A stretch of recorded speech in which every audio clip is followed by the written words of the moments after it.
echo of his call. மிகவும் நெருக்கடியான நேரத்தில் ஆண்டவராக இயேசு கிறிஸ்து தம்முடைய சார்ந்திருந்த மக்களை பார்த்த விதமாக சொன்னார். ఎంతో ఇబ్బందిలో ఉన్నప్పుడు ప్రభువైన యేసుక్రీస్తు తనతో వచ్చిన జనులను చూసి ఇలా సెలవిచ్చారు. சாந்த குணமுள்ளவர்கள் பாக்கியவான்கள், సాత్వికులు ధన్యులు, அவர்கள் பூமியை சுதந்தரித்துக் கொள்வார்கள். వారు భూలోకముని స్వతంత్రించుకొందురు అని రాయబడి ఉన్నది. மத்தேயு 5ஆம் அதிகாரம் 5ஆம் வசனம். మత్తయి సువార్త 5వ అధికారం 5వ వచనంలో ఇలా సెలవిచ్చారు. இந்த எப்படி இருந்தது என்று கேட்டால், ఈ పరిస్థితి ఎలా ఉండిందంటే அவருடைய ஆரம்ப காலத்தில் இருந்த குற்றம் கண்டுபிடிக்கிறவர்களை சூழ்ந்திருந்தார்கள். ప్రభు ముందు నుంచే వాళ్ళందరూ ఆయన దగ్గర తప్పు కనిపెట్టే వాళ్ళ మధ్యలో ఉన్నాడు. அவரை கொலை செய்ய திட்டமிட்டவர்கள் அவரை சார்ந்திருந்தார்கள். ఆయన ఎంతో మంది హత్య చేయాలని ఆశపడ్డారు. அவளை காட்டிக் கொடுக்கிற போகிற மக்களும் கூட இருந்தார்கள். అని ఎవరి దగ్గర చూపించిపోయే ఆఖరిలో చూపించిపోయే ఆయన కూడా తనతో పాటే ఉన్నాడు. இந்த நேரத்தில் ஆண்டவராக இயேசு கிறிஸ்து தம்மை நற்குணசாலியாக காட்டினார். కానీ అలాంటి పరిస్థితిలో కూడా ప్రభు తన ఎంత మంచివాడు ఉన్నతమైన వాడని చూపించాడు. அது మాత్రమல்ல, మற்றவர்களுக்கும் அதை சொல்லிக் கொடுத்தார். అదేలాగా మిగతా వాళ్ళు కూడా అలా చేయాలని ఆయన నేర్పించారు. இந்த காலைவேளையில் நீங்கள் மனம் உடைந்து போயிருக்கலாம்.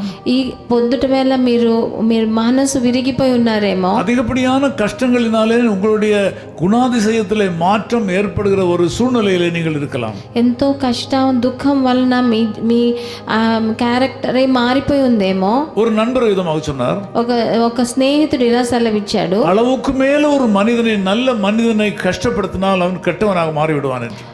తన తట్టుకోలేనంత ఒక మంచి మనిషిని మనం కష్టపెడితే వాడు చెడ్డవాడిగా మారిపోతాడు. நீங்களும் ஒருவேளை கவலையோடு கூட இருக்கலாம். మీరు కూడా ఈ రోజు బాధతో ఉన్నారేమో. நீங்கள் தோல்வியோடு கூட இருக்கலாம். మీరు అపజయంలో ఉన్నారేమో. உங்கள் வாழ்க்கையின் பயங்கரமான முடிவை எடுத்துக்கொள்ள வேண்டிய நிலையில் நீங்கள் இருக்கலாம். మీరు ఒక భయంకరమైన ఒక ముగింపు తీసుకోవాలని మీ జీవితంలో ఉన్నారేమో. ஆண்டவர் உங்களுக்கு எதிர்த்து நிற்கிறார்.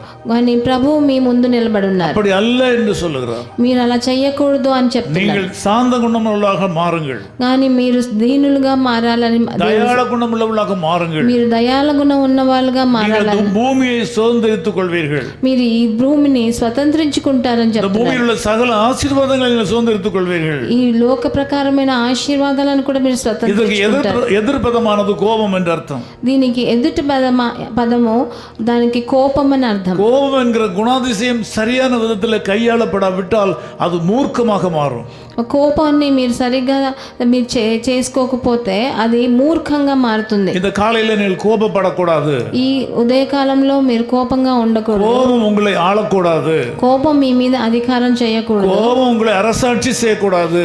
కోపం మీ మీద అధికారం చూపించకూడదు. ஆனால் ஞானம் உங்களை ஆள வேண்டும். అందుకని మీకు జ్ఞానం మిమ్మల్ని మీ మీద అధికారం చేయొచ్చు. தெய்வீக ஞானத்தினாலே நீங்கள் நிறைக்கப்பட வேண்டும். మీరు ప్రభువు దగ్గర నుంచి వచ్చిన జ్ఞానంతో నింపబడి ఉండాలి. எதிர் சக்திகள் அடங்கும். మీకు విరోధంగా ప్రయోగపడే శక్తులు మారిపోతాయి. இந்த உலகமே உங்களை எதிர்த்து வந்தாலும் ஆண்டவர் சொல்கிறார், நீங்கள் இந்த உலகத்தை சுதந்தரித்துக் கொள்வீர்கள்.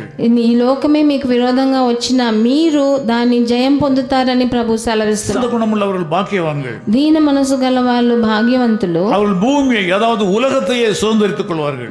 వాళ్ళు భూమి అంటే ఈ లోకాన్ని స్వతంత్రించుకుంటారని நீங்கள் చెప్తున్నారు. நல்லவர்களாக மாறுங்கள். మీరందరూ మంచివారుగా మారండి. சாந்த குணமுள்ள மக்களாக மாறுங்கள். శాంత గుణం ఉన్న వాళ్ళగా మారండి. இது ஆண்டவராகிய இயேசு கிறிஸ்துவுடைய குணாதிசயம். ఇది ప్రభువైన యేసుక్రీస్తు గుణాతిశయం. ஆண்டவர் எப்படி இந்த உலகத்தை ஜெயித்தாரோ அதே மாதிரி நீங்களும் ஜெயிப்பீர்கள். ప్రభు ఎలా ఈ లోకాన్ని జయించాడో అలాగే మీరు జయిస్తారు. இன்றைக்கு உங்கள் நடவடிக்கைகளில் வெற்றியை காண்பீர்கள். ఈ రోజు మీ నడవడికలలో ఒక జయాన్ని చూస్తారు. நீங்கள் வெற்றி அடைய போவதற்கு அடையாளமாக இன்றைக்கு சில வெற்றிகள் உங்களுக்கு உண்டாகும். మీరు విజయం పొందబోయేదాన్ని చూపించేదానికి ఎన్నో విజయాలు ఈ రోజు మీ జీవితంలో జరుగుతాయి. உங்களை எதிர் நிற்கிறவர்கள் வாய் அடைக்கப்படுவார்கள். మీకు ఎదురు తిరిగిన వాళ్ళు నోరు మూసుకుంటారు. உங்களுக்கு தீமை செய்ய முற்பட்டவர்கள் உங்களிடத்தில் வந்து அடங்குவார்கள். మీకు చెడు చేయాలనుకున్న వాళ్ళు మీ దగ్గరికి వచ్చి మీకు లోబడతారు. கோபத்திலே எந்த தீர்மானமும் எடுக்காதீர்கள். మీరు కోపంగా ఉన్నప్పుడు ఏ తీర్మానాన్ని నిర్ణయాన్ని చేయకండి. இன்றைக்கு தெய்வீக ஞானம் உங்கள் வாழ்க்கையில அரசாட்சி செய்யட்டும். ప్రభువు ఇచ్చే జ్ఞానము మిమ్మల్ని నింపని ఈ రోజు. யாரும் உங்களை ஒன்றும் செய்து விட முடியாது. ఎవరు మిమ్మల్ని ఏమీ చేయలేరు. நீங்கள் இயேசு கிறிஸ்துவினுடைய பாதுகாப்புக்குள்ள இருக்கிறீர்கள். ఎందుకంటే ప్రభువైన యేసుక్రీస్తు మీకు కాపుదలగా ఉన్నాడు. நான் உங்களுக்காக ஜெபிக்கிறேன். నేను మీకోసం ప్రార్థన చేస్తాను. பிதாவே, உங்களுக்கு நன்றி தெரிவிக்கிறோம். ప్రియ తండ్రి, మీకు వందనాలు స్తుతులు. ஆண்டவரே, சாந்த குணமுள்ளவர்கள் பாக்கியவான்கள்.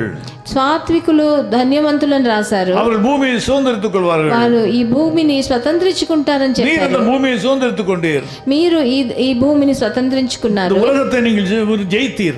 ఈ లోకాన్ని మీరు విజయం పొందారు. நாங்களும் ஜெயிக்க வேண்டும் என்று விரும்புகிறீர். మేము విజయం పొందాలని మీరు ఆశిస్తున్నారు. இந்த மக்களோட கஷ்டகாலம் மாறுவதாக. ఈ మా జనులని కష్టకాలం అంతా మారిపోనే நீண்ட காலமாக கஷ்டப்படுகிறார்கள். ఎంతో సంవత్సరాలుగా కష్టపడుతున్నారు. நீண்ட காலமான தீராத வியாதியினால் பாதிக்கப்பட்டிருக்கிறார்கள். ఎంతో మంది చాలా మంది తీరని అనారోగ్యంతో உச்சம் தலை உள்ளம் கால் வரையிலும் இருக்க வியாதிகள் அனைத்தும் மாறி போவதாக. వాళ్ళ తల నుంచి అరికాల వరకు వాళ్ళకున్న అన్ని సమస్యలు అనారోగ్యం మారిపోయి தலைக்கு உள்ளே இருக்கிற கண்டுபிடிக்க முடியாத இடங்களில் இருக்கிற நுண்ணிய பகுதிகளில் இருக்கிற வியாதிகளை இயேசு கிறிஸ்துவின் நாமத்திலே நான் சுகப்படுத்துகிறேன். వాళ్ళ తలకాయలో ఉన్న లోపల ఉన్న మెదడులో ఉన్న చిన్న చిన్న విషయాలు కూడా ప్రభు అయిన యేసుక్రీస్తు స్పర్శతో వాళ్ళు ఆరోగ్యం చెందని. வாய்க்குள்ளே இருக்கிற தீராத வியாதிகள் இயேசு கிறிஸ்துவின் நாமத்திலே நீக்கப்படுவதாக.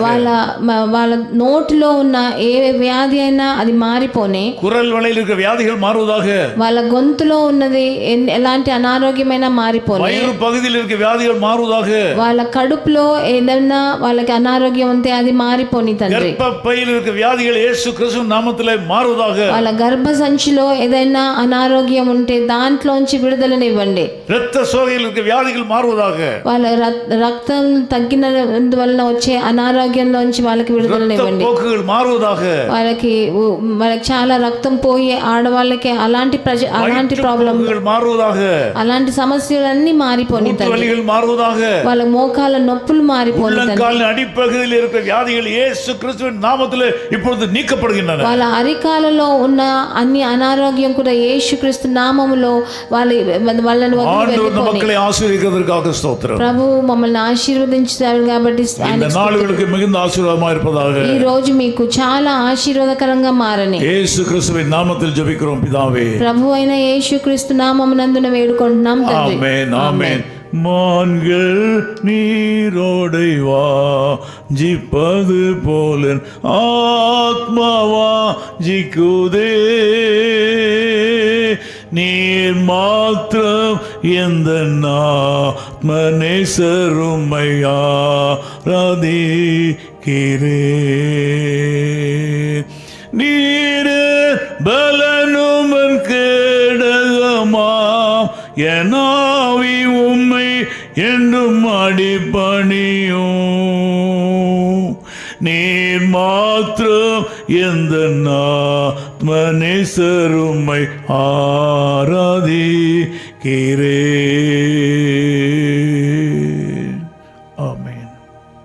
Echo of His Call Ministries, 10 Muhammad Abdullah 2nd Street, opposite International Cricket Stadium, Chepauk, Chennai 600005.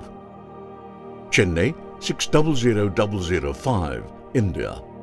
Phone 9144-2852-8282.